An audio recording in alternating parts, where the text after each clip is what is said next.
Welcome back to What Did They Know podcast. The guys are back together this week and excited to go over all the headlines from week 3. They'll go over their updated power rankings and discuss which teams are contenders or pretenders. But hey, what do they know? What do they know? We are about to find out. Welcome back to the What Do They Know podcast, week 3 edition. Nick and Jeff back with you, back in person, back together after our little 1 week hiatus for week 2. So I got to go out to Nashville and spend the weekend there, watch the Jets. But we are back together. Yep. Yeah, absolutely. Glad to have you back. Obviously, it's definitely a different scenario when we're doing it separately than together. Obviously, we love our conversations and going back and forth about things. So I expect definitely a plethora of topics to be discussed today. Yeah, we're going to have a good episode. We got a lot to cover. Before we do, though, I feel like we're now officially a big deal. I just want to throw this out there. For those of you watching on YouTube, we officially have swag. If you could see this. So shout out to my sister, Ashley. She sent us What Do They Know coasters with our logo on it for our drinks. She's got apparently this 3D printer that she can do all sorts of cool stuff on. So I got that in the mail this week. So I was pumped about that. I think that's pretty cool. So shout out to Ashley for that. Yeah, I'm taking mine home. I'll tell you that right now. All right, that's fine. All right, so let's jump into it. We got some top stories. I actually am really excited about my top story. Okay. If I can start. Go ahead. Yep. So my first is the big discussion that is Carolina and their quarterback situation. Okay. So last week, I mean, you even talked about it on your part of the show last week about them benching Bryce Young. And obviously, as you all know, I talk about it all the time. I listen to national radio pretty much all week. I'm in the car for 3-4 hours a day. And so I listen to a lot of sports talk. And the conversation this week was all about how dysfunctional Carolina is, right? And how they have completely ruined Bryce Young. They need to trade him immediately. And you kind of talked about that too on your part, shame on them basically for throwing in the towel after 18 games. Right. And 2 under Dave Canales. Right. Yes, exactly. Right. And so here's why. And up until today, I was on that bandwagon. Right. I was on that method of thinking okay, Carolina, shame on them. They're dysfunctional. Right. What are they doing? But here's why I have a little bit of pause. Okay. So Carolina just gave it to Vegas today. I don't know the final score. They beat them handily. Yeah. But not only did they beat them handily, Andy Dalton showed out. He was the first QB this season to have over 300 yards and 3 touchdowns. Which is surprising to me because we're talking about a league that's been, branded as a passing league for years and years. Obviously, I feel like we both know the numbers of passing going down. Defensives have kind of adapted to that whole pass game, and we've kind of been going back to the running backs being a bigger factor in offenses. But Andy Dalton being the first quarterback in this year to coming off the eclipse, bench. Eclipse those numbers. I mean, just so his stat line, 26 of 37, 319 yards, 3 touchdowns. Yeah. So here's why I pause, right? Because our first instinct is to say, you're dysfunctional, you're ruining the guy, right? But at the same time, Canales, who's only 2 games in, part of being a new head coach is building a program, right? And I read it last week, literally sitting in Nissan Stadium as I was watching the Jets game. I read on Twitter, somebody said, Dave Canales is going to lose this locker room if he does not place Bryce Young on the bench because he looks that bad. So my thought is, are we wrong? Did he actually get it right? Did he take Bryce Young out, say, dude, go refresh, hit the reset button. We'll see you in 10 weeks. And put in Andy Dalton because clearly you see what this team is capable of on an offensive standpoint with a competent quarterback. Right. And he's keeping the locker room. He's not losing his guys. Because if you lose your team 2, 3, 4 weeks in as a head coach, you're done. So I don't know. Did he actually get it right? Did they actually get it right? Or am I just looking too much into this? Because if they had just won by a last second field goal, right, I'd be okay, whatever. But they blew out Vegas, and not only did they blow them out, Andy Dalton looked great. So I don't know, man. I don't know if maybe national media and both of us just got it wrong, right. and Canales actually knows what he's doing. I mean, or if this is just going to be a one-game thing and Dalton's going to go back to being a backup next week for a reason. Right. Yeah. I mean, the red rifle strikes again in this instance. I feel like this happens once a year. I mean, he's a career backup for a reason. I mean, he was a career starter with Cincinnati for a long time, so he has experience. He's got success under his belt for a very long time. But this is a slippery slope for Dave Canales. I mean, honestly, I feel like the worst thing that could have happened was Andy Dalton to have this game because for Bryce Young. Yeah, absolutely. Because coming into this week, they were like, Dave Canales said all the right things about Bryce Young. This is just a reset button, and there's definitely an opportunity and possibilities to have him to come back in later in the season. But like after today, like, can you do that? All of a sudden, your team around you is going to think you're just throwing in the towel if you put in Bryce Young. And Bryce Young, he all of a sudden he inspires no confidence with his teammates around him, and so that's why I said last week when we discussed it, like as soon as they pulled the plug on him, there's no refresh, there's no restart with Carolina. You got to cut your losses and kind of restart. I mean, for me personally, I feel like it's a tale of two coins. For me, it's the right call in terms of trying to win games and not putting yourself in the position that you already put yourself in, which is get the number one overall pick, and then you're going to draft a quarterback again anyways, even though you don't have a complete roster to build around them. Like you're just doing the same thing all over again. You're going to ruin another person like you just did with Bryce Young. Yeah. So to me, winning some games with Andy Dalton, and maybe setting yourself back into like sixth overall pick, maybe draft a tackle, a defensive tackle, somewhere where it's going to complete your roster somewhere else. And maybe get some bridge quarterbacks in the meantime, just to give whenever you do have a top 3 pick or something, or sign a free agent top name QB or something, they have a roster around them. So for me, it's good in the sense that maybe this will give Carolina a step back to kind of fill out the roster in a better way. But for me, there's just it makes them look bad in the sense that you lost all those assets to trade up for the privilege of drafting Bryce Young, and then you just mishandle the whole situation in the first place. Yeah, and I think it makes them look bad, but at the same time, everybody. If here's the question: can Bryce Young just not play? Like judging off of what we saw today from Andy Dalton, is he so bad? Was he hindering that offense so badly that that's why they scored 6 points against New Orleans, and I think 6 points against the Chargers. Yes. Something like they've scored. Yeah, it was 10 against the Saints. It was like last fourth quarter touchdown or something, and then like 3 points or 6 points. So can he just not play? Because I heard people say that this week, but then immediately other people were saying, "Well, that's an ignorant take because Carolina ruined him." Well, did they? Mm-hmm. Did they? I mean. Or can the dude just not play? Right. I mean, if you looked at his tape, his arm isn't that strong. Obviously, we know about his I guess height issue. Yeah. He's not the tallest guy in the world. So he has his weaknesses that are pretty apparent. The problem is he showed enough in college to warrant the number 1 overall pick. Obviously, the talent is there. To me, I feel like it's a confidence issue. I feel like he's just second guessing himself. At this point, 100%. Everything. It's got to be. And he's not making. I feel like he's not feeling like he's making the right reads. He's not convincing with his throws. I feel like that's part of the reason why he's kind of dead arming some of these throws. And I feel like his teammates have kind of like locked in on that, and that's why they're not playing as hard around him like they did with Andy Dalton today. I mean, obviously these are all national professional football players, but. To only come out and put up 10 points and 3 points the past 2 weeks, it goes to show that the effort's not really there. But with Andy Dalton, they definitely rallied around. They're better in there. Yep. So I think this is a really fascinating story. I could talk about this for the whole show, but it's something that I'm going to keep an eye on for sure the rest of the season. I'm sure this will not be the last time that we talk about Bryce Young and Carolina. No, absolutely not. All right, so my second one is just surprising teams, specifically teams with a losing record. So after week 3, surprising 1 and 2 teams. Right. 4 teams I wrote down: Cleveland, San Fran, Baltimore, and Dallas. All 1 and 2. And I think we have a disaster brewing in Cleveland. I mean, that way. Not to throw you under the bus. I know, but you called it a get right game which I agreed with, right, against the Giants. Mhm. But that was anything but a get right game. right. I think they lost 21-15. Yep. Malik Neighbors had a phenomenal game.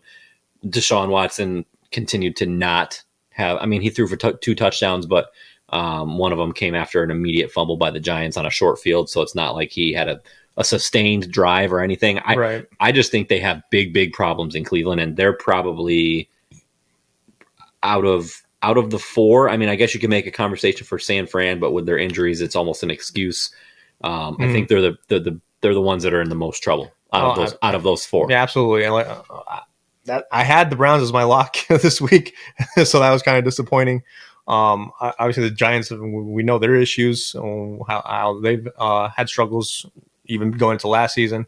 But yeah, this losing to that team, I feel like just deflates any sort of a momentum that the Browns could have accumulated going into the rest of the season. That defense hasn't been looking as dominant as it did last year. Honestly, if you asked me, last year's Cleveland Browns defense would not have allowed Daniel Jones and Malik Neighbors to do anything that they did today. Agreed.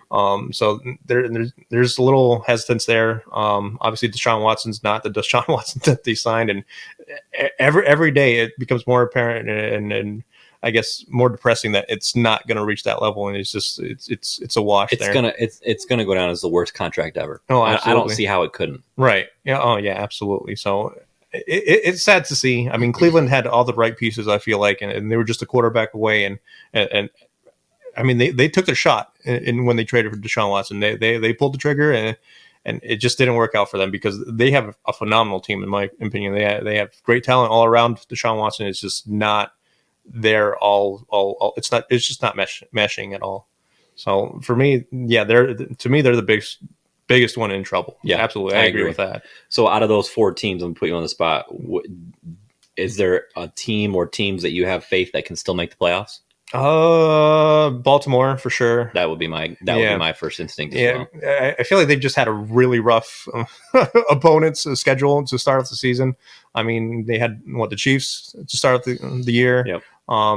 Last week, who they have? They had the Raiders. Raiders. They blew it against the Raiders. Right? There's no way around that. Yeah. But the Chiefs week 1 is a tough game for everybody. And then they have the Bills next week. Yeah. So who are surprising. Sunday Night Football. Yeah. So to me, the Ravens just have a tough schedule, but it's not like they haven't been competitive during these matchups. So I feel like they have a lot more foundation to get right. And they finally got Derrick Henry involved today. Yeah. Which is a sign. Everybody has been saying, the first 2 weeks, like, where's Derrick Henry? What are you guys doing? Mm-hmm. And I feel like they took that to heart. I think Lamar Jackson ended up throwing under 20 times today because Derrick Henry just ran the ball so much. So yeah, they finally changed their philosophy. Hey, give the ball to somebody else. What they needed to do a long time ago. So right. Awesome. What do you got? So for me, I'm on the opposite side of the spectrum. I got surprise 3-0 teams. Okay. So I got the Steelers, Seahawks, and Vikings all sitting at 3-0. And I feel like those 3 were not the teams that we had. It's hard to pick which one is more surprising. It really is. Right? It really is. Yep. I mean, we didn't know what to expect from the Seahawks. I thought the Vikings weren't gonna be there because Sam Darnold's a career journeyman at this point, but he's found his footing there in Minnesota. And then Steelers, they definitely have a lot of inconsistencies there in offense as well. But their defense has just been elite up to this point. Yep. So I feel like for me, the Steelers is probably the least surprising just because Mike Tomlin has a history of doing this. The pedigree. With great defenses. Last year we called them one of the worst playoff teams ever because they leaked into the playoffs. And I mean, I feel like this year's going to be the same thing. They are 3-0 and they're averaging 17 points a game. Mm-hmm. So, I would say, between Seattle and Minnesota is really tough for me to pick. Like, which one's more surprising? I think for me it's Minnesota, not because of the fact that they're 3-0, but how good they've looked. Yeah, like Seattle, and we'll talk about Seattle here in a few minutes on a segment that I have. Ooh. But I think that I'm not sold on Seattle yet. Right. Whereas Minnesota, like I'm drinking the Kool-Aid. Like I'm bought in. Like they look impressive. Yeah, I feel like the Vikings this week are kind of like what the Saints were last week when they just demolished their opponent, and we were like, "Whoa, hey, we better watch out for this team type of thing. So the important thing now, I feel like, is Minnesota not drinking their own Kool-Aid, because I feel like that's kind of what derailed the Saints today, especially offensively. They kind of drank their Kool-Aid a little bit too much and thought they could just powerhouse everybody. But Minnesota, I feel like, has a little bit more, I guess they're more grounded to reality, because Sam Darnold, like I said, he's a career journeyman. It's not like he's coming off of loads of success in his career. So I feel like he'll be definitely a lot more grounded. So that Minnesota team is looking pretty scary. For me, the Steelers are probably, like you said, the least surprising, but I feel like the least dangerous of the three, to be honest with you. Yeah. But yeah, all three of these teams, their defenses to me are what is making this run real for all three of these teams. Yep. So, and then my second story is Malik Willis, basically. Malik Willis has just come in and stepped in, and obviously he had his revenge game against Tennessee. He sure did. Against Will Levis in Tennessee. Obviously, I don't know where Tennessee stands with with their decision to cut ties with Malik Willis and go with Levis at this point. But obviously, Malik Willis has found kind of a little footing there in Green Bay. 13 for 19 today for 202 yards and a TD. 6 rushes for 73 yards and a TD. So he's looked like he's kind of evolved as a passer. We knew he had the legs, even there in Tennessee. But 13 for 19 is what impresses me the most, especially with 200 yards. It just is a testament to Green Bay and specifically their general manager. I'm blanking. Oh, Brian Gutekunst. That's their general manager. And arguably, you can make an argument that he's the best general manager in the NFL. Yeah. I mean, you think about what he did. He drafted Jordan Love after Rodgers had just won an MVP. Yeah. Didn't need him, but now look at him. Right. And then he had the foresight to go ahead and trade for Malik Willis, a week before the season started. Mm-hmm. And look how valuable he's been. Right. Like, that's just a sign of a stable, really good franchise that makes that decision. And now it's paying huge dividends. Mm-hmm. I've really been blown away with Malik Willis, especially today. Because I feel like the last week against the Colts, they handed it off to Josh Jacobs. Oh yeah, like 35 times. So Willis didn't really have to do a ton. Right. But today he was mobile. He was throwing touchdowns. He definitely had more of an impact on the game. Mm-hmm. So I'm super impressed with him. And the Packers, it's about as good of a start as you could hope for with your backup quarterback after your franchise goes down week 1. Yeah, after Jordan Love went down, we were talking about just tread water. Yeah. Don't lose hope. Don't lose you'll lose a little bit of ground or whatever, but don't lose hope. Yep. But yeah, Malik Willis is coming and gotten 2-0. So props to Malik Willis on that one. And it looks like Jordan Love's gonna be back next week. Yeah. So if he comes back with them 2-1, winning both the games that he's out. Mm-hmm. That's amazing for Green Bay. Yeah, and imagine the team camaraderie that they have right now. I mean, like, even if Jordan Love goes down, you have the confidence that Malik Willis is still coming in, and you do not lose a beat. 100%. Like you said, Green Bay is one of those franchises where they can do no wrong. I feel like whatever they do is magic. I agree. Yep. So, that's it for my top stories. Awesome.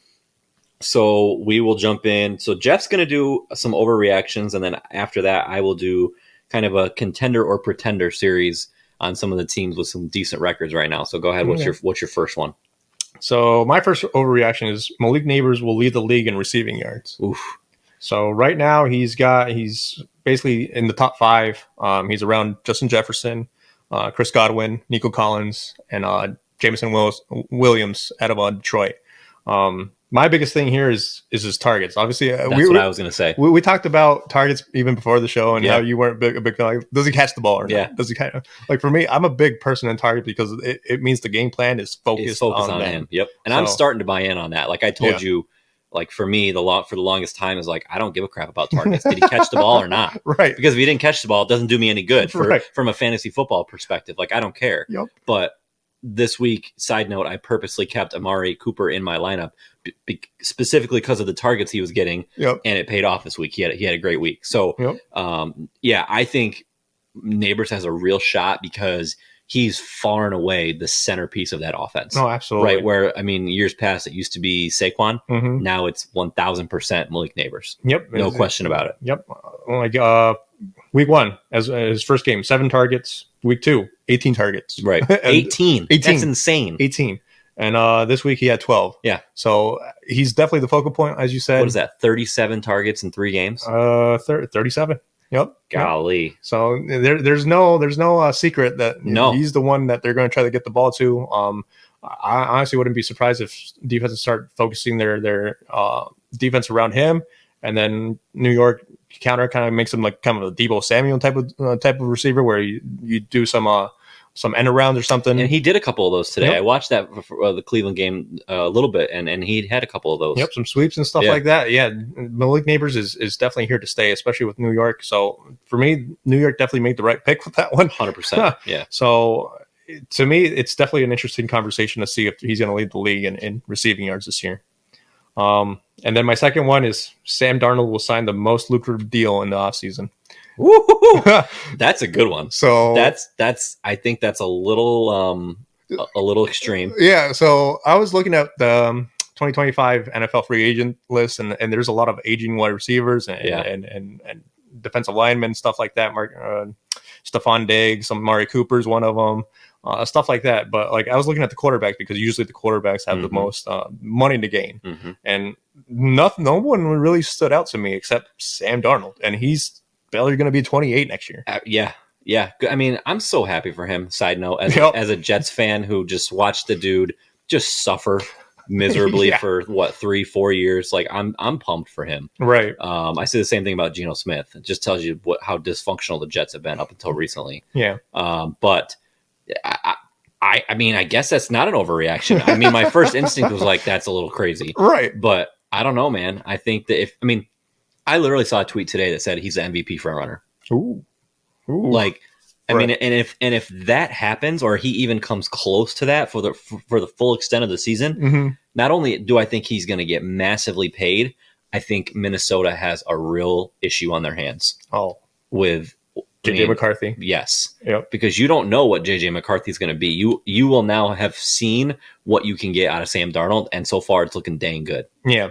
Let's see. Sam Darnold so far this year, 657 yards, 8 touchdowns, 2 interceptions for 117.3 passer rating. I mean, so to me, those are MVP worthy discussion numbers on an undefeated team. On an undefeated team, right? Absolutely. I mean, you kind of have to ask yourself, if you're Minnesota, is this Sam Darnold or is this Kevin O'Connell? Well, that's the thing, man. Like you went into it last week about Kevin O'Connell. Yeah, that guy is the man right now. Yeah, he is. And I saw something today that said Kevin O'Connell and Brian Flores are the best play calling duo in the NFL. Obviously, Brian Flores being on defense. So I think that Minnesota just has a sweet deal going right now with their coaches.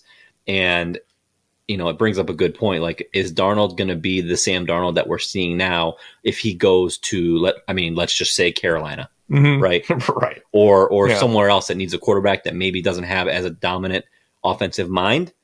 I don't know, man. I think it's got to be a combination of both. I think you got to have the talent, but I also think you need to have a dang good coach to kind of steer you in that direction, which is exactly what's happening. Yeah, absolutely. So, to me, if I'm Minnesota, honestly, I'd probably bite the bullet and pull just stick with JJ McCarthy, to be honest with you. Really? Yeah, I'd probably stick with JJ. Wow. Where to get drafted? 10th, 11th. Yeah, top 10 pick. If honestly, you'd probably kind of look like Atlanta doing the whole Kirk Cousins, Michael Penix thing at that point. And I don't know. I like Sam Darnold, but I'm not. I have to see the rest of the season. Yeah, I was just going to say, let's have this conversation in the back half of the year. Right. Because if they're, let's just say number 1, number 2 seed, and he looks great, I think that's a real question mark for Minnesota. But I like that one. Perfect. I like that one a lot. All right, so we are going to do contender or pretender with a couple of teams that we've already talked about, honestly. Just throwing out them, and I'm curious to see your take on what you think for the rest of the season. Okay. So first one I'm going to do is the Seattle Seahawks. They're 3-0, number 1 in the NFC West. Yeah. They're averaging 24 points per game. So they've beaten they beat New England last week. They beat Miami this week. Who they beat week 1? I gotta look. Yep. Who'd they play week 1? It's a good question. I know they went in overtime last week with New England. Yep. Right, New England. Let's see here. So week 1, Seattle Broncos. The Broncos. You're right. Yeah. So not necessarily world beaters. Yeah, I mean, they squeaked by that one. Yeah. Too. So what's your think? Contender or pretender? I'm leaning pretender on this one. I mean, 3-0. It's nothing to sneeze at. But obviously, you do have to look at the quality of the opponents. Broncos are obviously not lighting the world on fire. Right. They scored 26 points and got their first win of the season this year today. But Seattle, I feel like even if they do make the playoffs, I have a hard time trusting them to make a lot of noise in there. I don't know if that's just this confidence in Geno, even though he's been playing pretty decently. I don't know if it's this confidence in their defense or all the pieces they have all together. I just don't. There's just something about Seattle that's just not ringing Super Bowl contender to me. Okay. Yep. I would agree with that. Okay. Next one, the LA Chargers. Ooh. So they're 2-1. They took their first L today. Mm-hmm. The 2 wins so far are against the Raiders and Carolina, who are combined 2-4. Not to persuade you in any sort of way, but right. I mean, from what Harbaugh has been doing so far, I mean, it's been nothing but miraculous. I feel like coming in and kind of stabilizing that franchise. Honestly, if Justin Herbert stays healthy, I will go with contender with them because really? I'm a big Justin Herbert fan. I feel like he's always giving the short end of the stick most of the time, but that's because he gets injured pretty frequently, unfortunately. Well, I mean, he got injured today. Yeah. So it's an unfortunate situation because I feel like he when healthy, he's a top probably 5 quarterback. Okay. To be honest with you, I have that high of a feeling on Justin Herbert. It's just if he stays healthy, I say contender. If not, then I'm surprised by that. All right. Wow. Thank you. All right. So the Pittsburgh Steelers, the aforementioned Pittsburgh Steelers, 3-0, right? But only 17 points per game, and they have a just their defense is a contender. Top 5 deep defense. Yeah, their defense is a contender. Their offense is a pretender. It's going to be probably the same way I feel like about Seattle. Like they'll get to the playoffs, and I mean, like we say, defense wins championships, but I mean, you got to score points, man. And I don't know if they're going to eventually get to a point where they're going to find a kind of like a similar defense to their own level. And that's going to present a lot more problems to Justin Fields or Russell Wilson or whoever they have at that point of the season. And I just don't know if they'll be able to keep up with some of these other elite offenses like New York Jets or something like that. Okay. Oh, I like that. Yeah, you're welcome. I snuck in a little compliment on you.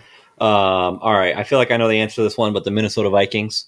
Contender. Okay. So the last one, both of our teams. The Jets, the Jets and the Saints, both 2-1. Tell me what you think. The Jets are a contender. I'm not really even. That's not even a question to me because I like their offense. I like their defense. Everything they've shown me has been nothing but positive. Obviously, they had that little week 1 kerfluffle with San Francisco. But, I mean, that's week 1. I'm not going to read too much into anything in week 1. But Aaron Rodgers has looked a lot more comfortable coming off that Achilles and actually having a lot more reps. Garrett Wilson obviously had his first touchdown of the year this past Sunday or Thursday. So I'm not worried about the Jets. Obviously, they have an elite defense. The Saints, I was like I said, I came in pessimistically and no hopes, no expectations. Their defense definitely showed out today, and they have the defense to get there. Their offensive line kind of took a step back from what we've been seeing over the first 2 weeks.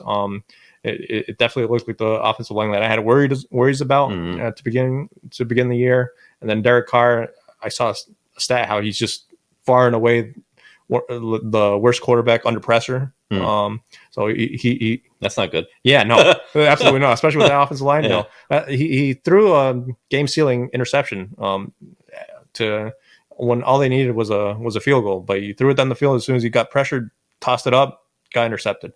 So it's definitely one of those things where it like for me as a fan, like I want to say contender, but like I take a step back.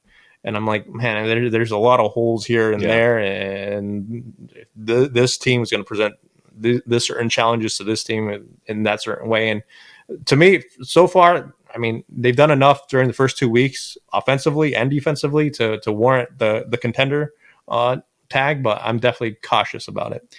Yeah, I think I I can't talk about the Jets. I can't do it. Right. I have a hard time talking about the Saints. But the Saints, I am still very high on the Saints. I think today was a situation where they met a desperate Eagles team that if the Eagles had lost today, all hell would have broken loose in Philadelphia.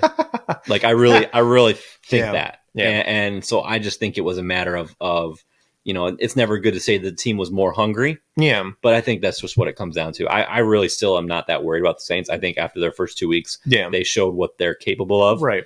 So I think that they're definitely a contender. Yeah, I was telling you before the show, Philadelphia's defensive line was definitely showing out today. They were definitely pushing around the offensive line of the Saints, and I feel like the Saints kind of drank their own Kool-Aid a little bit too much. And I mean, they lost their starting center at the beginning, like the first series of the game. Oh, I didn't realize that. Yeah, so they had to do a little shifting there. So that might have done a little bit damage there in the camaraderie ship there, continuity. So, but still at the same time, next man up type of thing. Yep. So it's. I'm just cautiously optimistic about it. Okay. Yep. All right. So we're going to do our power rankings. Perfect. You just did a lot of talking, so I'll go first and give you a break. Thanks. So number one, I got Minnesota. I just think that they showed enough today. I watched a fair amount of that game, and what I saw was a completely dominant defense and an offense that has enough of a rhythm and an identity on what they want to do. I just have a ton of confidence in Minnesota. Okay. Number two, I still have Kansas City. I mean, they slipped from the one spot, and I mean they haven't played yet. They're currently playing, so it's hard to knock them down. But that's how good I felt about Minnesota. So I kept the Kansas City at number two. Number three, Buffalo. They play tomorrow, obviously, but I'm still really high on them. I think we both talked about it separately on our spots last week about how it seems like we definitely got it wrong on Buffalo. So I got them at number three. I still have the Saints number four. Okay. So I think that they're going to continue to play well. And then number five, I have Green Bay. Interesting. So I have Green Bay at number five because my logic there is if they were able to be this in control with Malik Willis, what are they going to look like when Jordan Love comes back? Right. So that's why I have them in, cracking the top five. Okay. I can understand that. So for me, I got the Chiefs at number one. Obviously, like we talked about, they're playing right now. It's harder for me to knock them down when they haven't even played their game yet. Number two, I got the Vikings. So we just flip-flopped those. Yep. Number three, Bills. So we agree on that one. Obviously, we didn't know what to expect with Buffalo. Yeah. They've definitely done an addition by subtraction on that one. Yep. And then number four, I got the Steelers on this one, even though I'm not completely sold on the team. I can't do it. I just couldn't do it. Right. I had a hard time putting the Steelers in here, but until someone breaks that defense, it's kind of hard to go against. Yes, I get that. So against that team. And then number five, I got your team, the Jets. Oh. Yep. All right. So cheers. Yeah, absolutely. You got my team and yours. I got your team and mine. So basically, it just comes down to I have all the confidence in the world in your defense and Robert Saleh and how he controls that defense, and then Aaron Rodgers and how he controls that offense. I will say, and I said this to my wife, Christy, when we were watching the game on Thursday, it was like the third quarter. They were up and pretty much in control at the point. And I told her, I said, when they traded for Aaron Rodgers, this game is exactly what we had in mind. Right. What I had pictured. It was a complete masterclass by him. Third downs, slinging the ball everywhere, making checks at the line. And it was a defense that, for the first time in the three games they've played, actually looked like the defense that I remembered from last year. Right. San Francisco, they got run all over. Tennessee, they did not look good this week. Obviously, New England, lesser opponent, all that stuff factored in. But they just looked, I was so pleased with what I saw Thursday. I texted my dad. I said, this is very therapeutic because more specifically, because it was against the Patriots. Right. And the Jets have just not been able to beat them in like 13 years at home. I think it was the last time they beat New England. That's a long time. Yeah. Ryan Fitzpatrick was their quarterback the last time the Jets beat the Patriots. Fist magic. Yep. So, I mean, I'm not drinking the Kool-Aid yet, right? Because I'm still a suffering Jets fan, right? But yeah, we're both cautiously optimistic with our teams. I know. Yep. All right, so we are going to do our fantasy bolo real quick. I'll let you go first. Okay, so right now, Chicago's offense, I feel like, is a little bit of a mystery. I feel like Caleb Williams threw for over 50 times in this game.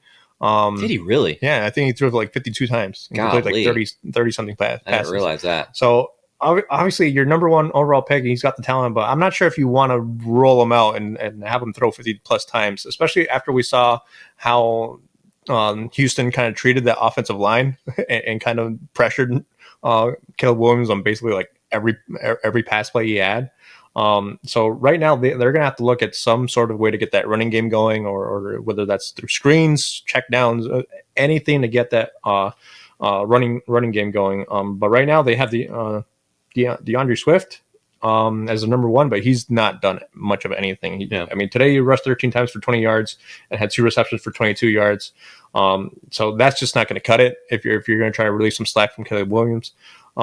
Roscoe Johnson is the name I'm going to be looking for towards future. I mean, he had eight attempts for 30 yards, a lot more better average there, and then he had 4 receptions for 32 yards.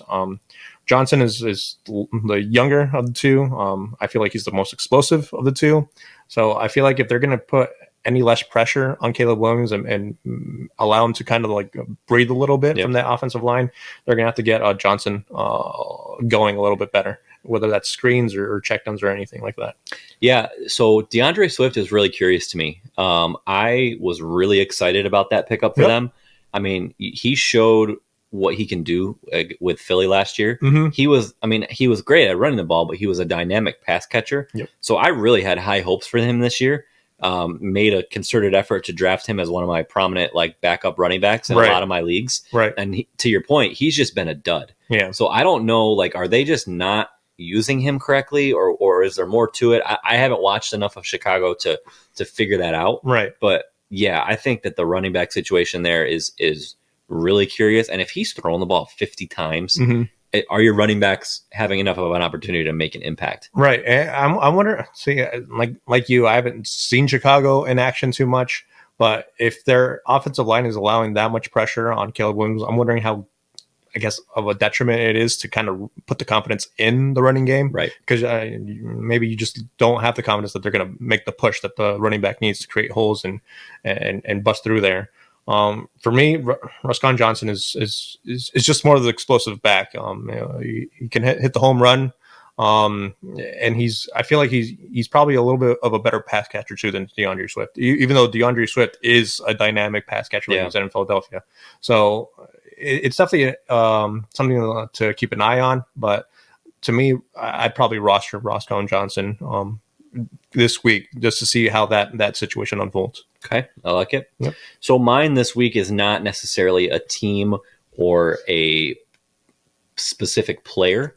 It's my mindset that I always have when I'm determining who's going to be good for me throughout the year and who's not. Okay. So my rule of thumb is I don't really make any big moves or big trades for the first 2 or 3 weeks. Okay. Because you got to give your guys time to kind of show who they are. Right. So we've had 3 weeks. Mm-hmm. So now's the time where you can look at your guys, look at their scores for the first 3 weeks, and determine, are they going to be a player for you this year, or do you need to trade or cut them? Right. So for example, like a couple guys I wrote down, Malik Neighbors, his scores for the first 3 weeks, 11, 29, 28. We already talked about him. Like, he's going to be a focal point of the offense. He's a guy that he's not even a flex anymore. That's your number one receiver right now. Yeah, wide receiver 1, wide receiver 2. Like, you put him in there every week. Yep. Breece Hall, same thing. 18, 24, 18. Mm-hmm. So you know what you're going to get out of Breece Hall. Right. Now, on the flip side, somebody that we just mentioned, DeAndre Swift, 5, 8, 6. Mm-hmm. I think it's safe to say that you need to start worrying about DeAndre Swift. Oh, absolutely. And then Deshaun Watson, 7, 14, and 12. Mm-hmm. Like, you know, that's going to be the kind of production that you should expect from Deshaun Watson. Yeah. So again, those are just 4 examples. So look at your lineups, look at their statistics over the first 3 games. Yeah. And if you're getting that, 5 to 10 points consistently from them, it's fair to say that that's going to be the production you should expect for the remainder of the season. Right. And you need to start making some changes, because that's not going to fly. Right. Right. Absolutely. I mean, and if you got somebody who, Neighbors to me is a surprise, right? So even I feel like a lot of people could look at him and say, well, it's just a fluke. He's going to go back to he's going to go back to, now look who he has being a rookie, right. exactly. Yeah. Right. So, but my point is, like, look at the numbers, right? The numbers tell you what to expect. Yeah, absolutely. And this is where, for me, targets and rushing attempts and looking at if you're a running back, are you in a running back by committee? Who's behind you? Are they getting more involved in the game plan? That's what I start looking at during these first 3 weeks, because if there's any possibility that your flex play or your running back two is going to get touches taken away from them, especially towards the goal line, I am looking to get out of that situation in a hurry. There is no way I am staying with that person. Like you said, Malik Neighbors has been a revolution there at wide receiver for the Giants. He's been much needed. Absolutely. I feel like their offense would just be a catastrophe without him. But yeah, this is the opportunity to kind of look at your roster and kind of refresh about where you envision yourself week 10 through the playoffs. Yeah, and to your point, like this might sound really stupid or really like common sense, but click on the player, like read the description that the quote unquote pros are writing about them, because we're not going to watch every single game, right? So we're not going to know. Maybe there's a timeshare in the backfield that you don't know about, or maybe you don't realize that this guy's just completely balling out and you need to put him in your lineup. So again, look at their statistics. Like, I'll give you an example of a guy who I am going to start featuring, specifically, Devin Singletary. Okay. You don't typically, like, he's a kind of a backup plan to Saquon. Really has never really been a feature back, but 10 points, 14.5 points, and then today 19 points. Ooh, that's not so bad. Production going up. He's the focal point in the running game. He had a couple screen passes that went the distance today too. So I need to start putting him in there because he's consistently all 3 weeks gotten more points than somebody that I've started. Right. Yeah. So like when I think of the Devin Singletary, like, no disrespect at all, like, I think if he's my RB2, I need to be making for a trade for an RB2. Correct. RB2. And he's going to be my flex player or something like that. So, like, I understand, like, he's putting in production, with confidence, put him in there. Yep. Put him in there. Absolutely. So I understand what you're saying completely. Yep. Awesome. I really like this new segment that we're doing. Yeah, I think it's way better than doing studs and duds. Yeah. Anybody? It's a lot more conversation about it. Let us know. Throw in your feedback. If you want us to change it or go back, let us know. But I really like that part. Yep. So, all right, we are going to wrap up the show as we always do with our picks. Been waiting all night for this because Jeff went 0-2 last week, which I don't think happened at all last year. Probably not. Who were your picks? So you picked you picked Cleveland over the Giants as your lock. And who was your upset? And the Chargers over the Steelers. Okay, Chargers over the Steelers. So 0-2 last week for Jeffrey, and so sitting at 2-4. Yeah. Yikes. I'm just letting you have a little ground, and I'll make it up. Well, I think so. I went 1-1 last week. It's been a bad day. So my lock was this Seahawks over the Dolphins, which I got right. And then my upset, again, the Cardinals burned me. I picked the Cardinals over the Detroit Lions, which, again, 1-score game. We keep talking about it. Cardinals are in every single game, but they still lost, so it doesn't matter. So 1-1 this week, so I'm sitting at 4-2. I'll let you give your picks first. Okay. Well, my lock. Let's see if I can pick down on a team that's already down, and that's on the 49ers over the Pats. Obviously, the Pats are coming off that bad loss over the Jets. So, I mean, the 49ers are a 10-point favorite. So, well, hopefully that locks up for me. And then my upset, I got the Vikings over the Packers. Right now, the Vikings are surprisingly a 2-point underdog against the Packers. that line really surprises me. Yeah, even as a 3-0 team.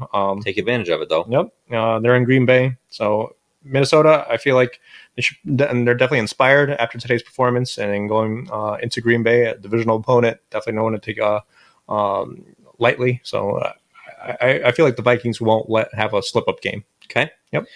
So I really can't believe I'm doing both of these games for a couple different reasons. Okay. So my lock, I'm just gonna punch myself in the face next week. The Jets over the Broncos. What are you doing? I know. Picking your team? I know. I feel like they're bound to lose now. But that's my lock. Jets over the Broncos. 7.5-point favorites at home. I was really hoping that the Broncos won today, which they did, because I did not want to face them at 0-3. So they finally got off. They finally got off the schneid, and they they're not desperate anymore. Right. So I feel like that increases the Jets' chances. Jets are coming off. Take the week off, guys. Yeah, the Jets are coming off, additional rest. A great game on Thursday, like we talked about. So they're my lock. And then this one's even. I can't believe I'm doing this. Okay. My upset is the Giants over the Cowboys. What? Yeah. Giants over the Cowboys. Okay. So I'm drinking the Kool-Aid from both games today. So the Cowboys are a 5.5-point favorite. Someone we didn't even talk about this week is the Cowboys. I know. This is 2 weeks where they had not looked really that impressive. In New Jersey though, in at home for the Giants. Okay. Giants coming off a big win. Cowboys coming off another. I mean, the score looked way closer than it was. They got blown out today. They made it close at the end, but they were down 28-6 in the fourth quarter. Right. So another just terrible loss. So I don't know. A Giants over the Cowboys. I know 2 weeks ago I was literally talking about how the Giants were going to go 0-4. Yeah. But that's why the NFL is great. Things change. Things change. Definitely. So I probably just gave up my 2-game lead to Jeff with these picks. You're throwing it for me. I appreciate it. That's what a best friend does. Yep. But all right. Those are our picks. That's the show. Perfect. That's awesome. We will be back next week, better than ever. Yep. And we'll see you next week. Yep. Later. Thanks for listening to What Did They Know podcast.